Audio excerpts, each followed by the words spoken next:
भारत सरकारने एक नवीन कायदा काढलेला आहे.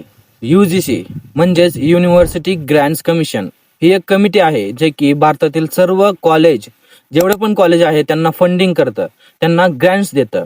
आणि याच UGCने एक नवीन कायदा काढलेला आहे. जर समजा कॉलेजमध्ये SC, ST आणि OBC या विद्यार्थ्यांवर जर एखाद्या जनरल कॅटेगरी वाल्या विद्यार्थ्याने त्याच्यावरती जातीवाचक भेदभाव केला, शिवीगाळ केली किंवा त्याला जातीच्या आधारावरती नीचा दाखवला, तर हा कायदा त्याच्यावरती लागू होऊ शकतो. जर समजा SC, ST आणि OBC वाल्याने त्याच्यावरती गुन्हा दाखल केला तर तो डायरेक्ट जेलमध्ये जाणार आणि त्याला कोणतीही बेल मिळणार नाही.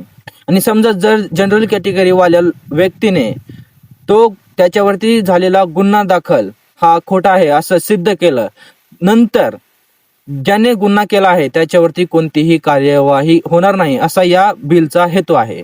आणि कॉलेजमध्ये एक कमिटी बसणार आहे, म्हणजे जर हे सिच्युएशन कॉलेजमध्ये घडले तर ही कमिटी त्याच्यावरती कार्यवाही करणार आहे, म्हणजे या सिच्युएशनची जांच करणार आहे. आणि त्या कमिटीमध्ये केवळ SC, ST आणि OBC वालेच व्यक्ती त्या कमिटीमध्ये नियुक्त केले जाणार आहेत.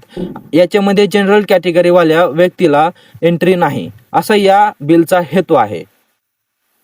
तुम्हाला काय वाटतं, हा UGC ऍक्ट लागू केला पाहिजे की नाही? कमेंटमध्ये नक्की सांगा.